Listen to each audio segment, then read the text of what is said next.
বাংলাদেশের ফুটবলে এক নতুন সূর্যোদয়, ইতিহাস অপেক্ষায় এক নতুন অধ্যায়ের সূচনা দেখার। একাদশের তালিকায় জ্বলজ্বল করছে একটি নাম, হামজা চৌধুরী। শিকড়ের টানে, হৃদয়ের ডাকে তিনি লাল সবুজের হয়ে প্রথমবারের মতো পা রেখেছেন আন্তর্জাতিক ফুটবলের মহাসমুদ্রে। ফুটবল যেন মুহূর্তের খেলা, যেখানে এক চোখের পলকেই লেখা হয় ইতিহাস কিংবা হারিয়ে যায় সুযোগ। শিলং উত্তেজনায় টকবক, কিক অফের বাঁশি বাজা মাত্রই এক বিস্ময়কর ভুল। ভারতের ভিশাল কাইট যেন মুহূর্তের বিভ্রান্তিতে বল উপহার দিলেন বাংলাদেশের জনির পায়ে, কিন্তু নিয়তি অন্য কিছু লিখে রেখেছিল।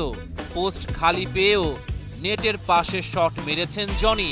স্বপ্নের সূচনা রয়ে গেল এক দীর্ঘশ্বাস হয়ে। খানিক বাদে আবারও বাংলাদেশের এগিয়ে যাওয়ার সুযোগ। ভারতের রক্ষণের দেয়াল ভঙ্গুর, গোলরক্ষক অসহায়, সামনে শুধু শূন্যতা, অসীম সম্ভাবনা।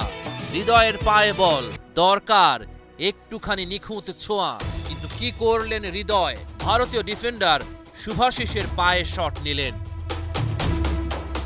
বাঁ প্রান্ত থেকে ভেসে আসা এক মোহনীয় ক্রস, যেন মোরসালিনের পা থেকে আঁকা এক নিখুঁত চিত্রকর্ম। বলটি বাতাসে ভাসছিল, নিমন্ত্রণ জানাচ্ছিল ইতিহাসের পাতায় নাম লেখানোর জন্য। বক্সের মাঝে ইমন একদম একা, মুক্ত, প্রতিপক্ষের রক্ষণের নজর এড়িয়ে।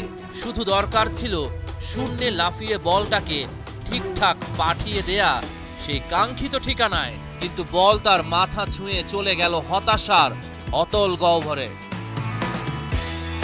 ৩১ মিনিটে আক্রমণে ইন্ডিয়া, বাংলাদেশকে বাঁচালেন গোলকিপার মিতুল মার্মা। ৪১ মিনিট সময়ের ক্যানভাসে আঁকা এক স্বর্ণালী সুযোগ। প্রতিপক্ষের ডিফেন্ডারকে পেছনে ফেলে ছুটে চলেছিলেন জনি।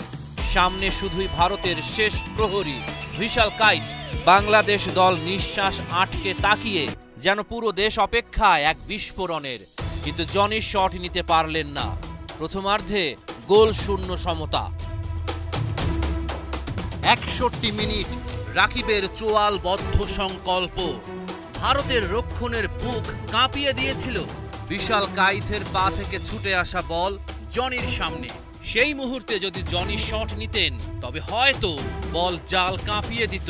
বাংলাদেশ আরো একটা সুযোগ হারালো।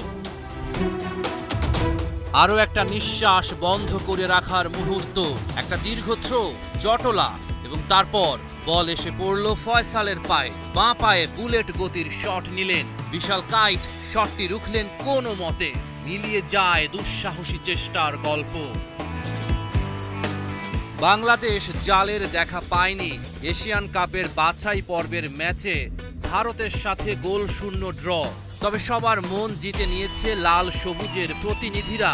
হাসি মুখে মাঠ ছাড়লেন হামজা, তবে তার হাসিটা হতে পারত আরো চওড়া। ভেবে দেখার সময় হয়েছে বাংলাদেশ ফাহমিদুলকে মিস করেছে কিনা।